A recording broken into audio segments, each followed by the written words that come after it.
Faltan segundos para las 12 del día. Estamos de vuelta aquí en Mesa Central, como lo habíamos anunciado, con el ministro del Interior, Víctor Pérez, con nosotros aquí en el estudio. Ministro, muy buenos días, casi tarde. Buenos días todavía, faltan algunos minutos. Bueno, aclaremos que estamos sin mascarilla porque estamos a más de 2 metros de todas maneras, así que por eso podemos permitirnos Estamos cumpliendo de acuerdo todas las normas sanitarias del doctor París. Al protocolo, exactamente. Ministro, partamos por la contingencia. Anoche se supo que hay un carabinero que fue herido a bala en la subcomisaría de Ercilla. Según lo que dijo el intendente, el uniformado se encontraba de servicio realizando labores de vigilancia cuando un vehículo con sujetos en su interior dispararon tiros de escopeta, impactando en el abdomen y en el brazo izquierdo del carabinero. Sabemos que está fuera de riesgo vital. Pero ¿qué antecedentes tiene usted, ministro, sobre lo que ocurrió y si hay algún detenido yo diría que responsable de este hecho? Lo que tú te refieres, yo estaba bastante bien informado de la situación, es el ambiente que se vive en la Araucanía. Grupos armados con capacidad logística que atacan en distintos puntos. Tanto es así que el día viernes en la madrugada atacaron en Angol, quemaron 15 camiones, balearon, agredieron a los guardias que tenían en el estacionamiento y gracias a Dios en 24 horas se hizo una operación policial muy exitosa donde se descubrieron muchas cosas. Y es bueno decirlo que esta operación policial en el sector de Tumulcuy, que centró, digamos, para recuperar las camionetas robadas y las camionetas que participaron en este asalto, la salida de los detectives y de los carabineros fue un baleo generalizado. O sea, las fuerzas policiales se enfrentan ahí a grupos muy organizados y por lo tanto yo creo que junto con la acción policial, el hecho de la condena a esa violencia, no debemos olvidar que hace menos de una semana asesinó a Pedro Cabrera, un trabajador de una empresa. Ayer estuvimos con la viuda. Por lo tanto, ese es el ambiente que se vive y el accionar de los policías es poder ir deteniendo. Ya hemos tenido algunos éxitos. La operación de ayer es una operación muy exitosa. Nunca se había logrado en menos de 24 horas tener la evidencia de un ataque muy bien organizado, muy bien planificado y ejecutado en 5 minutos. Claro, usted habla de exitoso la operación de ayer, pero cuando uno ve la imagen general de lo que está ocurriendo en la Araucanía, a esta altura llevamos decenas de camiones que han sido atacados e incendiados, ¿cierto? Solo entre agosto y hoy, digamos, hay 32 camiones quemados, más de 50 casas, campos incendiados en la zona. ¿Y cómo se entiende, ministro, que usted dice que hay ciertos éxitos, pero que no haya prácticamente ni un detenido, ni menos condenados por por estos casos? Yo te agradezco mucho la pregunta porque nos permite realizar Pedro Cabrera, Moisés, Orellana, asesinados en los últimos 10 días. Por lo tanto, cuando tú enfrentas una situación de extrema violencia, de grupos organizados, financiados por el narco, el robo de madera, uno se dice, ¿el Estado tiene la capacidad para enfrentarlos? Porque no es solo echarle la responsabilidad a las policías y al Ministerio Público. Pueden tener algo de responsabilidad, pero no es solo esa responsabilidad. ¿El Estado tiene los instrumentos para enfrentarlo? El Senado rechazó las atribuciones al Ministerio Público para enfrentar el robo de madera. El Senado tiene estancado lo que es la ley de inteligencia. La Cámara de Diputados tiene estancado lo que es la protección de la infraestructura crítica. Entonces tenemos atribuciones bastante limitadas para enfrentar una situación de violencia inédita, que no estábamos acostumbrados, de grupos muy violentos, muy organizados, muy bien armados, y por lo tanto para enfrentar a esos grupos no solamente se requiere capacidad policial, no solamente se requiere capacidad investigativa, sino que también un respaldo político de la ciudadanía y de las fuerzas políticas, a decir, asesinar a Pedro, asesinar a Moisés, balear a una niñita, a Montserrat de 9 años, es algo condenado. Y tú revisas la prensa y encuentras muy pocas condenas. Por lo tanto, yo hago un llamado a condenar la violencia porque es lo único que nos va a permitir superar las dificultades. Ministro, usted en un conversatorio que tuvo, ¿cierto?, a final de la semana en la Fundación Jaime Guzmán habló sobre este tema y dijo que eran grupos, que detrás de esto había grupos que se estaban financiando con el robo a la madera, pero también del narcotráfico. ¿Qué tesis y qué información tiene usted de lo que está pasando, de quiénes están detrás de estos ataques en la Araucanía? ¿Son grupos radicales de comunidades mapuches, como han dicho algunos, o son narcos, o quiénes son?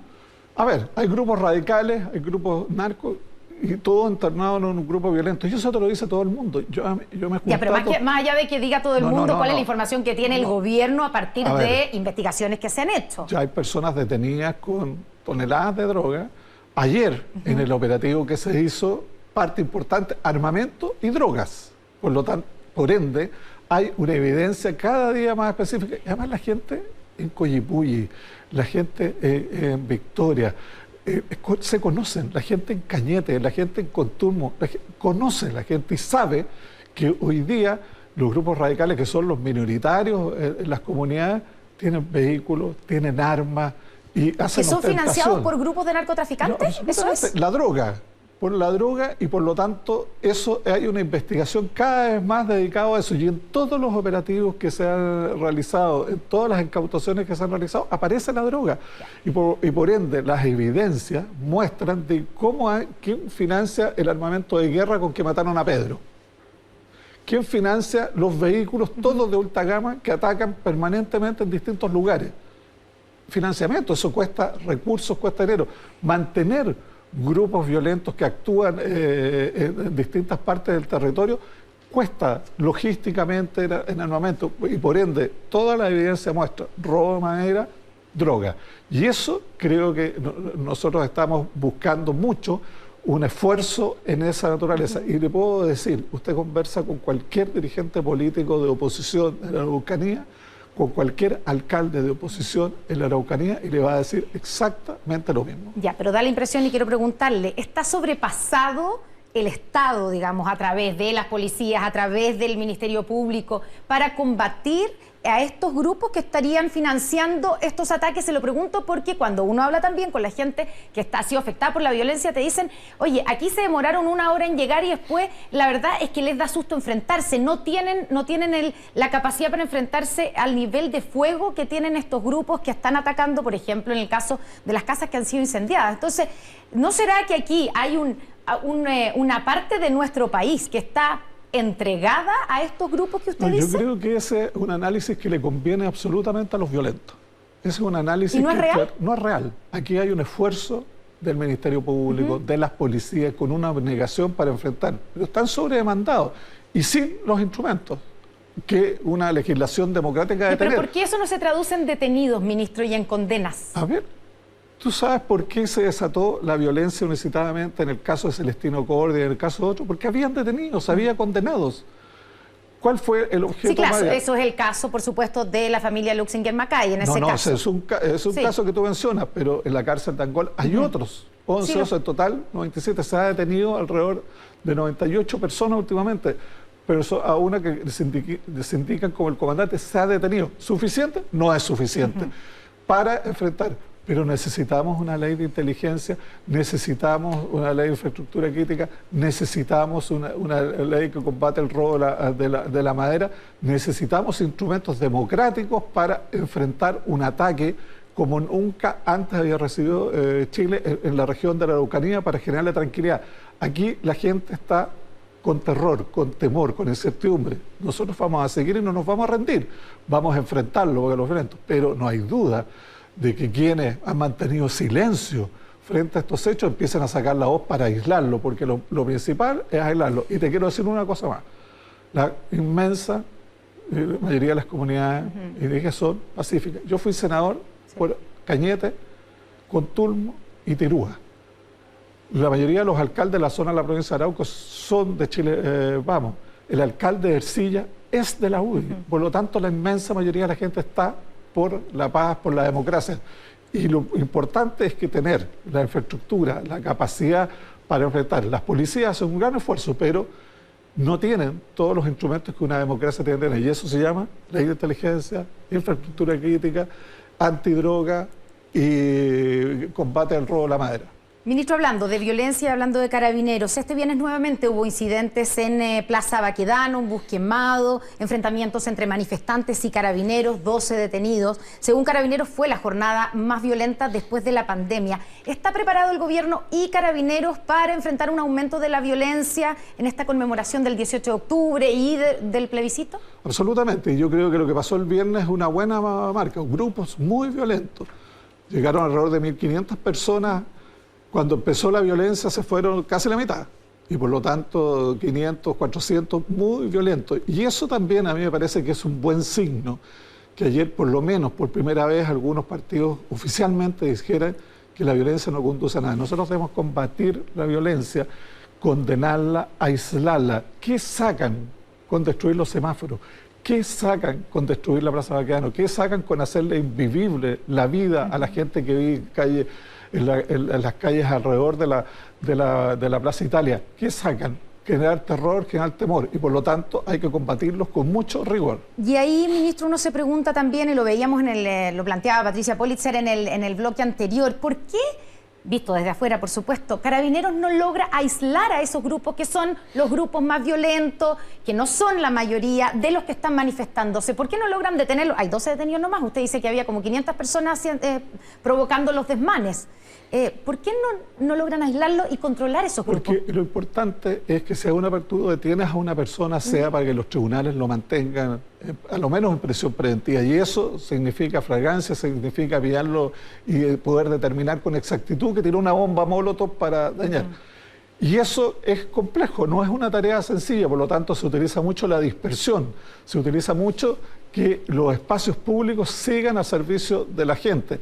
Pero no hay duda que crecientemente se han utilizado protocolos que se han modificado sustancialmente para poder detener a los más violentos, y en eso vamos a ir construyendo. Pero yo digo, lo importante aquí es que los espacios públicos estén en poder de la gente y no de los violentos, y creo que el día viernes fue un buen paso. Ministro, ¿cuál es su evaluación de lo que ocurrió el día viernes anterior, el viernes 2 de octubre, ¿cierto?, cuando este joven manifestante cayó al río Mapocho? ¿Qué opinión se formó sobre lo que ahí ocurrió? Porque hubo varias versiones en un comienzo, desde Carabineros y desde la Fiscalía. ¿Cuál es su visión de lo que ocurrió ahí en el río Mapocho? Un hecho lamentable, un hecho dramático, un hecho que nunca debió haber sucedido. ¿Pero qué fue lo que ocurrió según usted vio los videos, me imagino? Pero y además tiene acceso a los informes y a las actas de detención. Por supuesto, pero sabe, mi opinión en eso es irrelevante, como es la opinión de cualquiera. La opinión relevante es la que determinan los tribunales. Porque hay versiones. La primera versión que dio la Fiscalía era que se había tomado con los pies al joven, tirarlo afuera, que hubiera sido dramático. La segunda versión, ya el día domingo, ante el juzgado de garantía, que lo había impulsado. Y cuando justificó la detención, la medida cautelar de prisión preventiva, decía que venían corriendo en sentido paralelo, y como el carabinero viene con su equipo y eso genera mucho peso, al empujarlo generó la fuerza para esperarlo. Y luego eso lo van a terminar los tribunales. Pero quiero decir una cosa muy clara. Carabineros no entra, digamos, a causar daño, no entra a tirar gente bajo el puente, no entra a matar, entra a buscar que se restablezca el orden público, y en ese sentido las investigaciones van a arrojar las responsabilidades personales, pero Carabineros va a seguir trabajando para restaurar el orden público, porque sin orden público no hay democracia, sin orden público, sin que la gente pueda andar, sin que la gente pueda llegar a su vivienda tranquilamente, no hay un Estado democrático. Nosotros vamos a luchar y no nos vamos a rendir para enfrentarlo. Pero, ministro, la fiscal Jimena Chong formalizó al carabinero Sebastián Zamora por homicidio frustrado, lo que implica, según la visión del Ministerio Público, que aquí hay dolo, se supone dolo. Bueno, tendrá que probarlo. Yo le quiero dar un ejemplo porque salió absolutamente inadvertido, nadie lo publicó. Hace 3 años la Fiscalía dijo que la senadora Yagriel Van Rieselberghe había robado, había hecho fraude al fisco y había cometido delito cohecho. 3 años, hasta el FBI actuó. Hasta el FBI vino a ayudar al Ministerio Público. Y el jueves, miércoles, el Ministerio Público dijo que quedó comprobado que la senadora Van Rieselberghe no recibió antes, durante ni después un peso de ACP. En la audiencia ni siquiera fue el abogado creyente.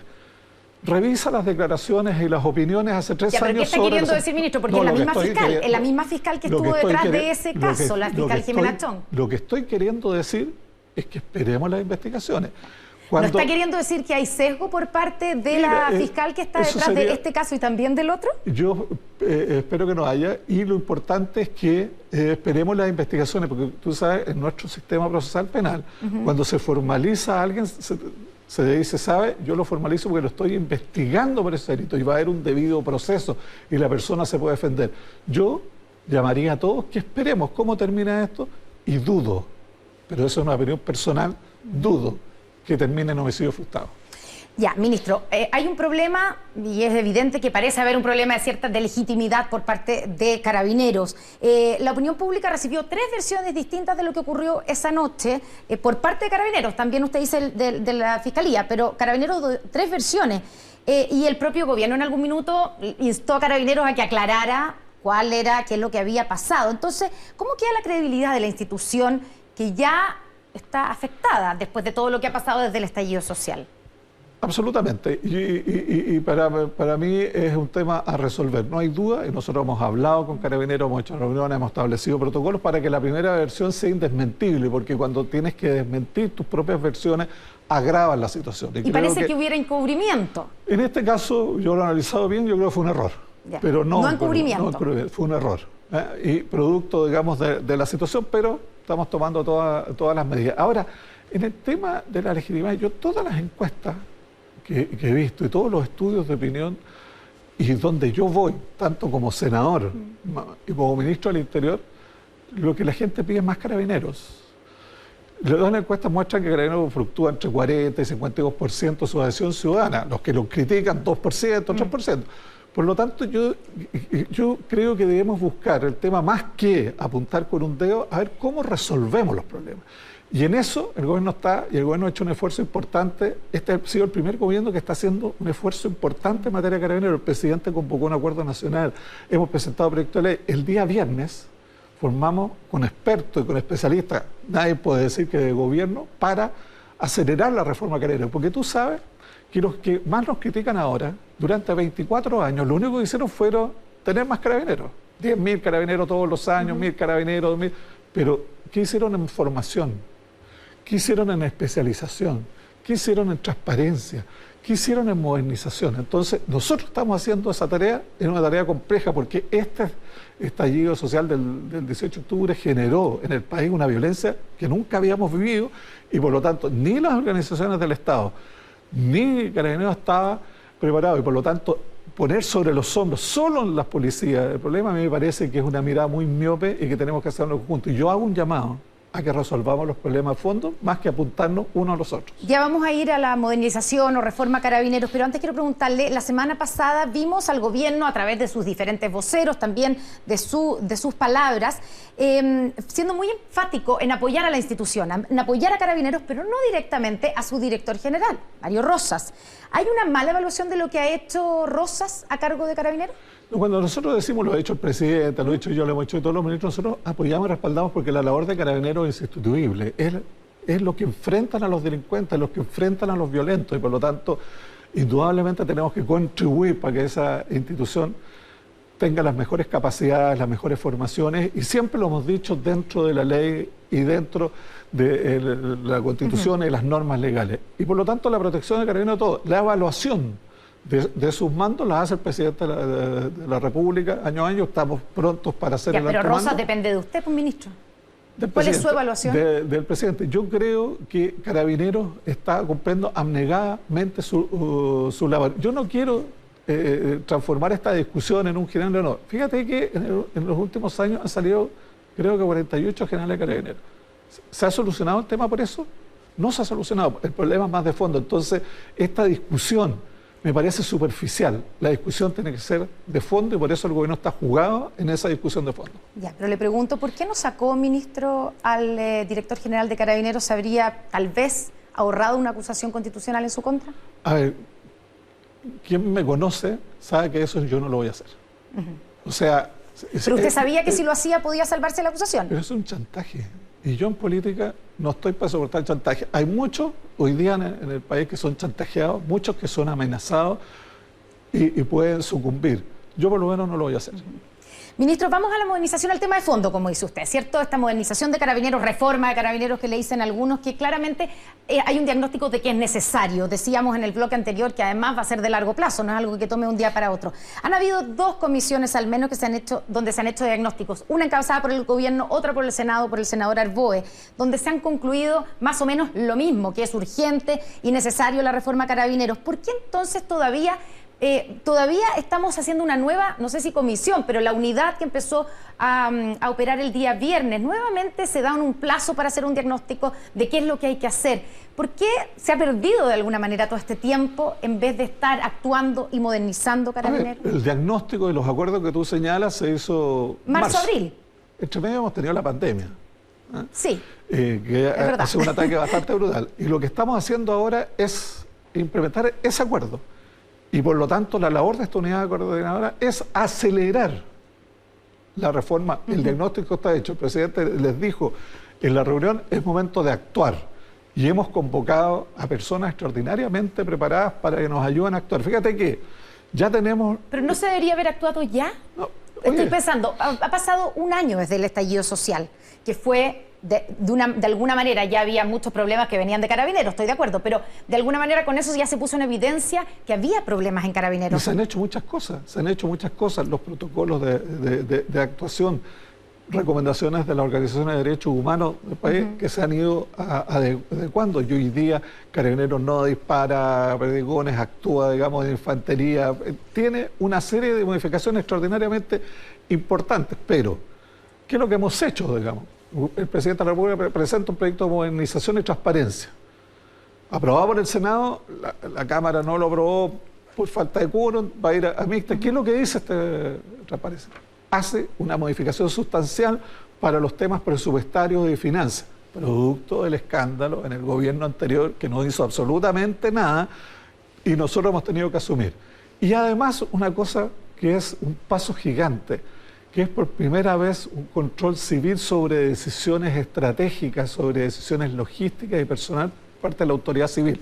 Hoy día, por ejemplo, ¿por qué hay 1000 carabineros en una comuna y 100 en otro? Lo decide el general director. A partir de ese plan estratégico de Carabineros va a haber una participación no solo de la autoridad civil, sino con conocimiento del Senado y la Cámara de Diputados. Eso está a puertas de ser ley. Tenemos una ley de formación. Lo más importante, no hay duda que la formación de nuestros policías en el escenario que estamos viviendo tiene que ser absolutamente distinta. No le podemos exigir a Carabineros enfrentar los fenómenos de hoy día con la formación que nadie modificó en los 24 años en que gobernó la concertación y que por lo tanto los parámetros pueden ser muy antiguos. La especialización, el combate a la droga, requiere policías especializados. El orden público cada vez más requiere, el orden público es una tarea muy difícil y muy compleja porque está actuando frente a personas. Y eso significa especializar. Nada de eso se hizo en los gobiernos anteriores y nosotros lo estamos abordando. Por lo tanto, a mí me parece que es una crítica muy audaz, por decirlo de alguna manera, que nos carguen a nosotros cosas que durante 24 años antes no se hizo. Ministro, 2 meses alcanzó a estar en el cargo hasta que le presentan una acusación constitucional en su contra. Usted, en este conversatorio al que yo hice mención al principio, en la Fundación Jaime Guzmán, dijo que no tiene ningún fundamento, creo que es un arma solo política para unir a un sector político, está muy disgregado y que tiene muchas diferencias. Y agregó sobre, digamos, la evaluación que tenía usted sobre lo que había pasado el 18 de octubre. Dijo, nosotros queríamos que la gente deje de ser pobre, la izquierda quiere que la gente se mantenga pobre para poder dirigirla, manipularla y usarla. ¿Usted cree, le parece atinado ese comentario en medio del clima en que estábamos, en medio de una acusación constitucional que se presenta en su contra y donde va a necesitar, digamos, el apoyo o negociar al menos con la oposición? Yo nunca puedo abdicar lo que pienso. Yo nunca puedo esconder lo que pienso y siempre lo he pensado y por lo tanto son 2 frases que tú lees que están descontextualizadas porque ambas fueron dichas dentro de un contexto de la intervención absolutamente distinto, cuáles son los problemas sociales, cuáles son las dificultades. Un diagnóstico más largo acerca del 18 de octubre. Porque yo lo que dije que a nosotros como sector nos reventaron cosas en la cara porque no lo supimos ver pronto. El tema Araucanía dije que un tema político, que como no lo resolvimos oportunamente, se nos generan los grupos radicales, aprovechan eso, pero parte de una responsabilidad política. El tema de las pensiones, no vimos o no quisimos ver, dije, que teníamos algo que era una política que representaba nuestra idea, pero esa política pública en específica tenía una serie de errores que se transformó en nuestra cuenta. Y digo otro ejemplo, en ese contexto creo que lo que nosotros queremos siempre es sacar a la gente de la pobreza y tener una diferencia fundamental con la izquierda en ese sentido. Con respecto a la acusación constitucional, que en otro capítulo de la intervención nosotros dije, yo creo que esta es una oportunidad porque me voy a enfrentar diciendo claramente, primero, que no he cometido ninguna falta, que me la he jugado claramente para que siempre sea a través del diálogo y a través del uso de la ley. Y me llama la atención que quienes me dicen, usted no aplicó la Ley de Seguridad Interior del Estado, y los que firman tienen muchas declaraciones que encuentran esa Ley de Seguridad Interior del Estado represiva. Es decir, lo que buscaban que yo hiciera aplicar una ley represiva. Por lo tanto, creo que ahí hay una construcción. Y segundo, quienes gobernaban el 2015, y tú te acordarás, porque en Canal 13 transmitió esto en directo, desde prácticamente las 12 del día nadie podía entrar a Santiago. Nadie pudo entrar a Santiago. ¿Y por qué no se aplicó la Ley de Seguridad Interior si ellos gobernaban? Porque siempre hay que aplicar las leyes más duras de una manera prudencial. Y este gobierno eso lo hizo, y durante los 6 días que duró el conflicto con los camioneros, no pasó nada ni siquiera cercano a lo que pasó el año 2015 y logramos a través del diálogo resolverlo. O sea, ¿usted niega haber entregado un trato especial a los camioneros por ser un gremio afín al gobierno? Afín, basta leer las declaraciones de los camioneros para darse cuenta que las críticas que hicieron fueron de una dureza contra el gobierno increíble, y tanto es así que lo que buscaron ellos para decir que el gobierno no estaba cumpliendo su tarea, llegar a acuerdos con el Senado, porque nos acusaban de inacción. Así que afinidad, no sé dónde estaba. Ministro, se nos acaba el tiempo, pero de ese mismo conversatorio, otra declaración que usted hizo fue sobre la fiscal Chong, y dice lo siguiente acerca de las amenazas recibidas por la fiscal que está detrás del caso, ¿cierto?, del joven que se cayó en el río Mapocho. Dice, nosotros la rechazamos, las amenazas, cualquiera sea la opinión que podamos tener de esa fiscal, cualquiera sea la discrepancia que tengamos contra esa fiscal. Decimos, y se lo hemos dicho, yo personalmente se lo he dicho, que carece de objetividad muchas veces, pero ella es una persona, una fiscal, que hay que respetarla y nadie puede amenazar a otro en Chile. ¿Le parece correcto que el gobierno, o usted como ministro del Interior, se refiera así a una fiscal? Yo, en primer lugar, creo que aquí nadie tiene derecho a amenazar a nadie. Nadie tuvo derecho a amenazar a la jueza Tala. Nadie tuvo derecho a amenazar a distintos jueces que han sido amenazados públicamente. Nadie tiene derecho a amenazar a ningún dirigente de ningún lado. Nadie tiene derecho a amenazar a ningún poblador, por muy pobre que sea. Ayer estuvimos con la familia de Pedro, que fue asesinado, y el temor que tenía ella de que la amenazaban si nosotros íbamos a su casa, y nos pidió que nos reuniéramos en otro lado. Nadie tiene derecho a amenazar a nadie. Y por lo tanto, pero usted dice que la fiscal tiene falta de objetividad. Pero eso yo lo creo, y creo que el testimonio de cómo actuó en distintas causas y las opiniones políticas que ella dice son evidentes. Pero ella es una fiscal, debemos respetarla y nadie tiene derecho a amenazarla. Ministro Víctor Pérez, muchas gracias por estar con nosotros hoy en Mesa Central. Muy buenas tardes. No, gracias.